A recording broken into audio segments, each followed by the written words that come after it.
CNN Breaking News.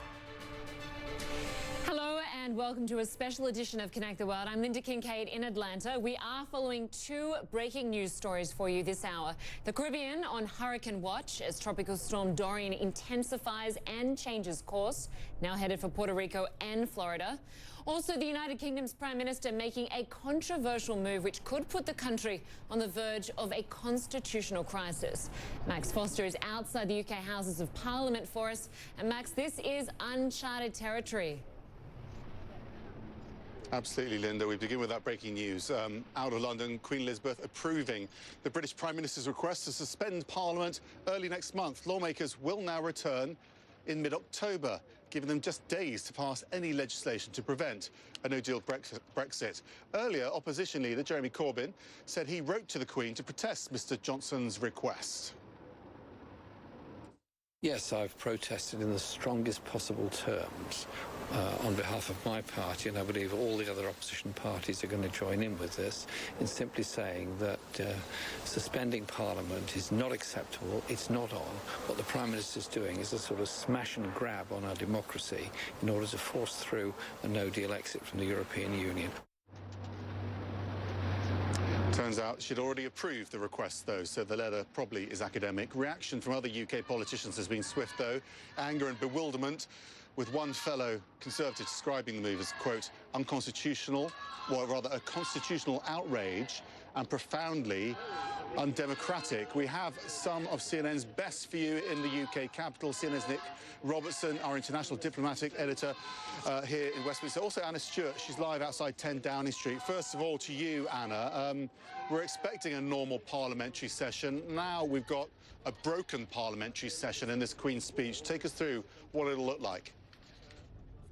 So MPs will return as expected next week, but as you've said, they will then, just within days of having returned from summer, be suspended, and that is to allow for a new session to begin with a Queen's speech. Now, what this does, Max, is reduce the amount of time that MPs will be able to try and introduce new legislation or try and disrupt the agenda of Parliament in order to try and prevent a no-deal Brexit. That is what opposition parties met yesterday to discuss, all the different options around that. So the Prime Minister here has called for a Queen's speech. Now, he says the reason he is doing this is nothing to do with Brexit. It's simply that he is a new Prime Minister with plenty of domestic policies that he wants to implement. And it is, I have to say, very usual for a new Prime Minister to do this. What is unusual is the context of an absolute political crisis where he has so much opposition and really hardly a majority at all, a majority of one, I believe, at the moment. So this is the context. And take a listen to what Boris said, because he did say that he still has given MPs some time to be able to debate Brexit. There will be ample time on both sides of that crucial October the 17th summit. Ample time in Parliament for MPs to debate the EU, to debate Brexit and all the other issues. Ample time. So he isn't proroguing Parliament beyond that Brexit date, which some people had feared. He is allowing some debate time, but it is incredibly limited. Now, very interesting, Max, is what John Bercow, the Speaker of the House of Commons, said today. Let me bring it up for you. He said, however it is dressed up, it is blindingly obvious that the purpose of this prorogation now would be to stop Parliament debating Brexit and performing its duty in shaping a course for the country. Why is his reaction so important? Well, he is the man that politically has a lot of power in Parliament to try and help people that want to prevent a no-deal Brexit from using various legislative ways of doing so. He can help them break with convention, and it would appear, although he is apolitical, to certainly be keen on helping them with that. We will find out, of course, next week. Tuesday is when the MPs return. Max? Thanks to Anna, then, in Downing Street. We've got various protesters here chanting. We've been hearing them say Johnson is a liar, stop the coup, Nick. This, if it wasn't a divisive issue already, has become more so. But can Boris Johnson be blocked, do you think, in the time that we've got? He's taken the initiative. Some might say stolen it. Stolen it at the expense of democracy would be the argument. Stolen the initiative against his opponents. So, yes, he has reduced the amount of time that they will have to try to block him.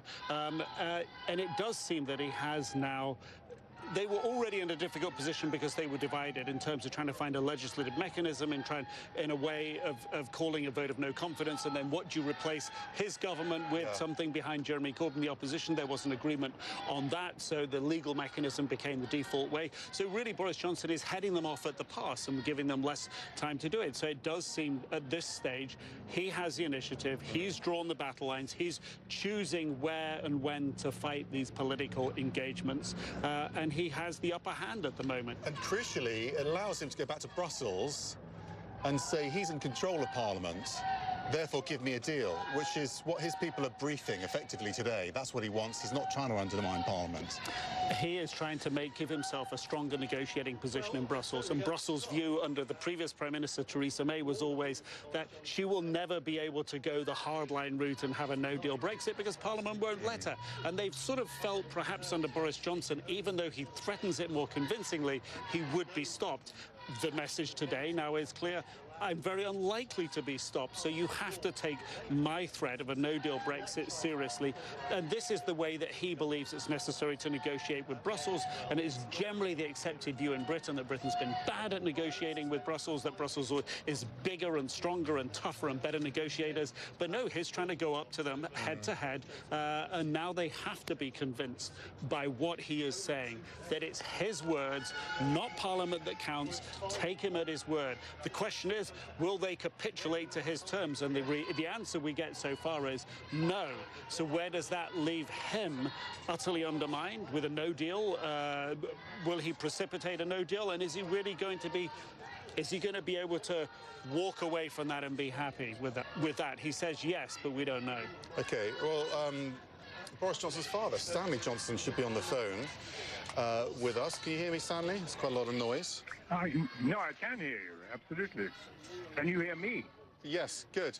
You don't... yes, I can. You don't always agree with your son, but do you agree with him on this issue and how he's handling it?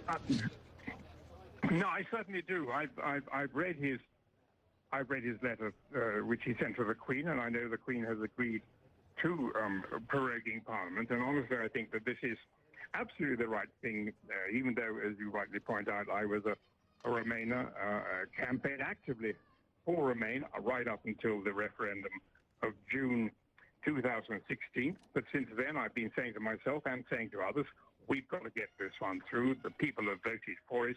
We have to deliver it.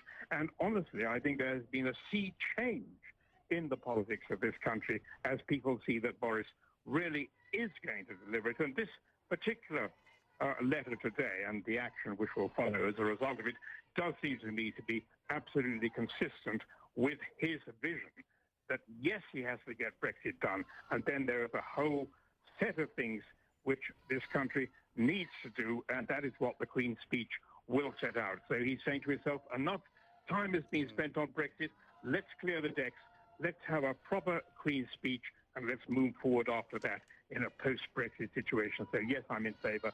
I think he's done the right thing, and I think he will go through with it. Give us a sense of his way of thinking here, because it's been suggested to me today that he's on a war footing. He's been quite Churchillian about all of this. He kept it very quiet, didn't he, this meeting with the Queen, dispatching privy councillors up to Balmoral, you know, in a secret operation, effectively, and then only announcing it a bit later on. Just describe how he's describing this and whether or not he is consulting more widely. You know, in August, the Queen is in Balmoral, so if you want to have a meeting of the Privy Council, you have to send your Privy Councillors up to Balmoral. There are only three or four of them there, I think.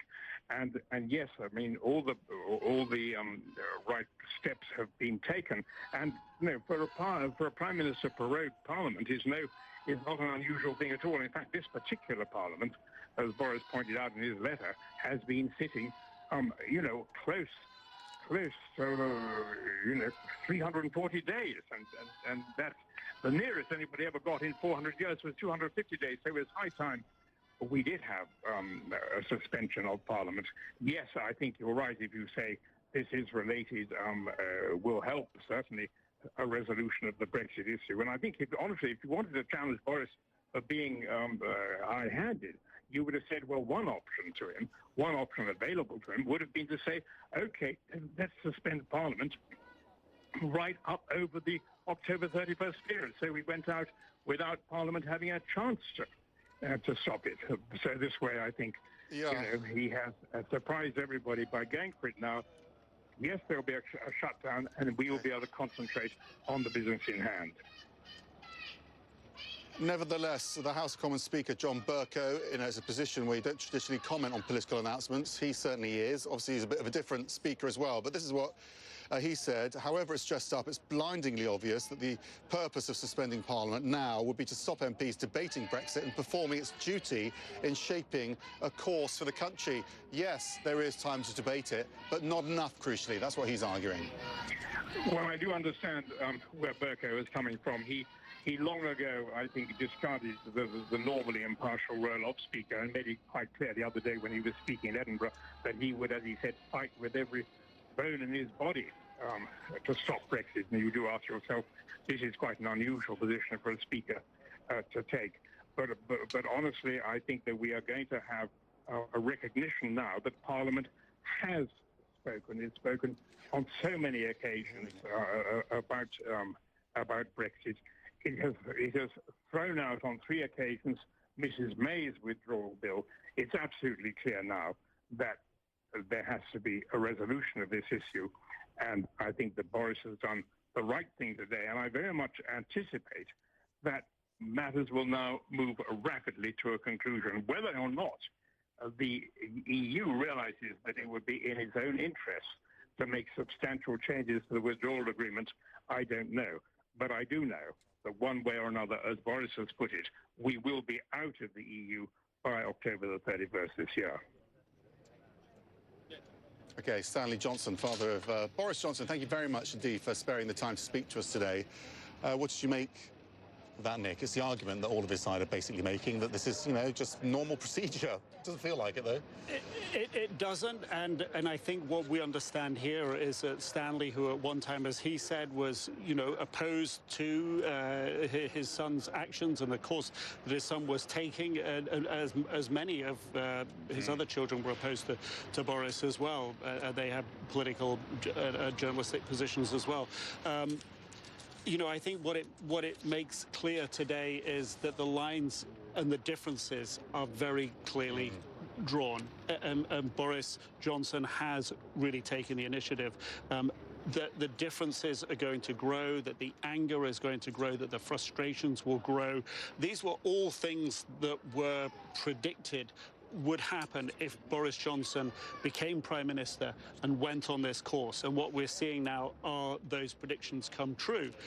One of those predictions, and this is not in reference to what Stanley Johnson, his father, is saying, but what we've heard from the leader of the Scottish National Party in Scotland today saying is this increases the chances of another independence referendum in Scotland.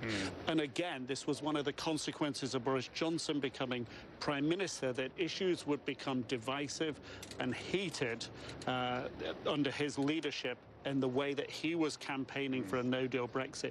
So we are going to witness more of that in the lead-up to the 31st of October, and this is really the sort of opening play on the new, post-Boris being Prime Minister, Parliament running up to the 31st of October, battlefield. This is the first major play. It's never going to be straightforward. No. Nick, thank you. We'll have lots more on this story for you throughout the hour, but first we're going to be tracking developments for you. Tropical storm Dorian, as it barrels towards Puerto Rico, and it's getting stronger as well. The very latest forecast for you next.